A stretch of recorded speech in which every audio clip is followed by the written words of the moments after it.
Hello, this is John Phillips from the Get to the Effing Point channel. I'm going to show you how to make a hydroponic vertical tower garden. It only takes up 12 square inches vertical footprint.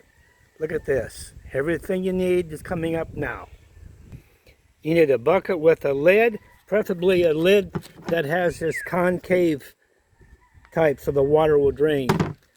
Then you need your stackable trays. Depending where you buy them, you can get them for less than $1. Some places are going to cost you $8, depending where you buy them. Then, if you want to do a automated system, you can buy these pumps. They cost anywhere from $5 to $12 or more, depending where you buy them. You're going to need a little bit of PVC pipe, a soldering iron, and a brick. That's it.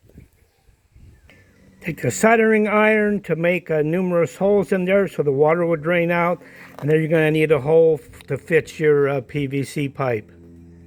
I have this system set up so it can be used manually, where you drain it yourself, and or use the pumps. These little things are very cheap.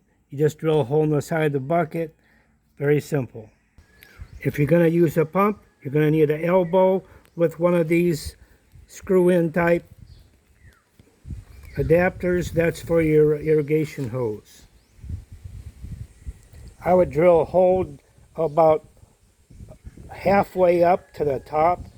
That way you can get any kind of receptacle to catch the water. This is a backup. If you're not going to use the pumps, you can just do this manually, and just drain some out and pour in the top.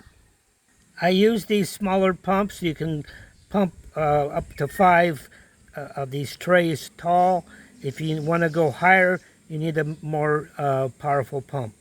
The first pump's only 25 watts. This one is 65 watts, and it has a higher pump pressure, so you can get probably up to maybe 7, 8, or 9 trays. You just have to experiment depending on what you're buying.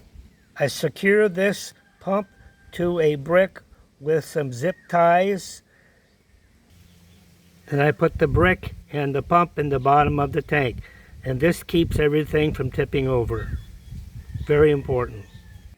I take the soldering iron and I add some extra holes. I just want to make sure this water is freely flowing. You don't have to do that, but that's what I do. If you're going to use a pump, you're going to need a little bit of this irrigation hose and a T that has barbs on all 3 sides. I add a little bit of this plastic window screen to filter out any kind of pieces of soil or cocoa peat that won't get into your water. If you're going to use the pump, you'll need to hook this up. Just make a circle with your irrigation hose and your T and put some pinholes. You can use your soldering iron or a needle. Just get so a little trickle drip here. Drips down in here and in here. I use these small seedling bags, and I have a mixture of cocoa peat and rice hulls in here. This just to support the roots.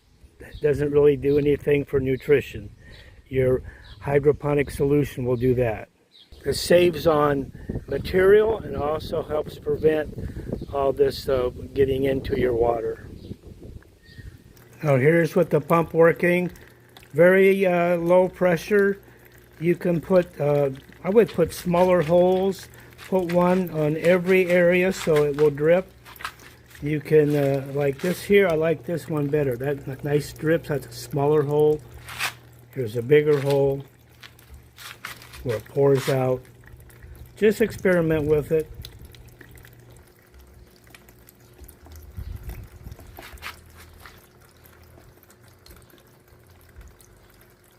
And if you lose power, you can always just do this manually. Very simple.